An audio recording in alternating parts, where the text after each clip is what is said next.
Have you ever heard someone say that the resurrection of Jesus appears only in the New Testament? Most Christians have.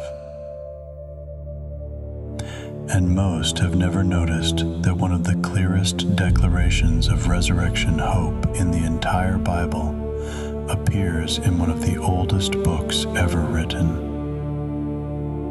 the book of Job.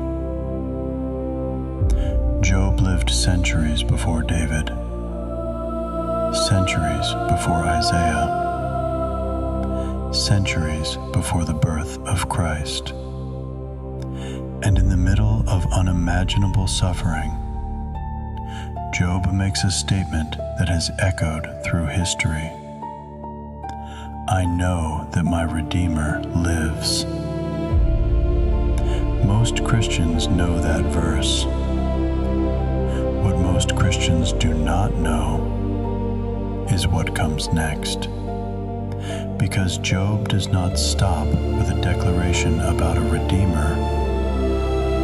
He continues, and after my skin has been destroyed, yet in my flesh I shall see God.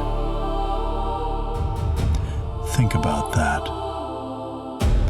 Job is sitting in ashes. His body is covered in disease. His health is collapsing. His friends insist that he has been abandoned. And yet, he declares that even after death destroys his body, he will somehow stand and see God. Not merely as a spirit, not merely as a memory, but personally, face to face. The Hebrew is astonishing. The word translated Redeemer is Goel. In ancient Israel, a Goel was a kinsman redeemer, a family member who stepped in to rescue, defend, restore, or redeem someone who could not save themselves. The same concept appears in the book of Ruth. A redeemer was not merely a helper, he was a rescuer. And Job says, my Redeemer lives, not will live, lives. Present tense.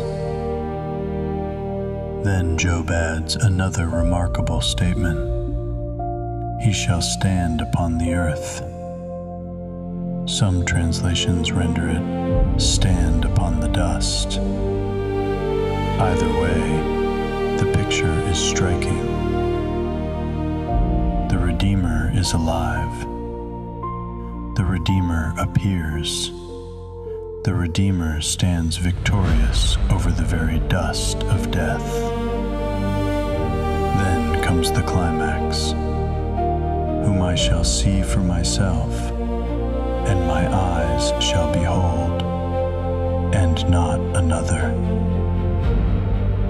Job does not describe second-hand knowledge. He describes personal encounter, his own eyes, his own existence, his own vindication. For centuries, interpreters wrestled with the meaning of these words. Then the New Testament arrives, and Christians immediately recognized the connection. A living Redeemer, victory over death, a future bodily restoration, a face-to-face encounter with God. The themes that burst into full view in the resurrection of Jesus were already present in the suffering of Job. But here's the part many people miss. Job's declaration does not come after God answers his questions. It comes before. Job has not yet been vindicated. He has not yet been healed. He has not yet seen restoration. Everything around him still looks hopeless. His faith is not built on visible evidence. It is built on confidence in a living Redeemer. That is what makes this passage so extraordinary. One of the oldest books in the Bible may contain one of Scripture's earliest declarations that death does not have the final word. Not because Job understood every detail,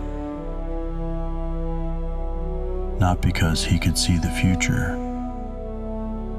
but because he believed that beyond suffering, beyond decay, beyond the grave itself, there stood a Redeemer who lives. And thousands of years later, Christians would look at the empty tomb and hear Job's words with entirely new ears. I know that my Redeemer lives, not as a wish, not as a metaphor, but as a reality. A declaration spoken in ashes and fulfilled in resurrection. Job never saw the cross. He never saw the empty tomb. He never heard the gospel preached.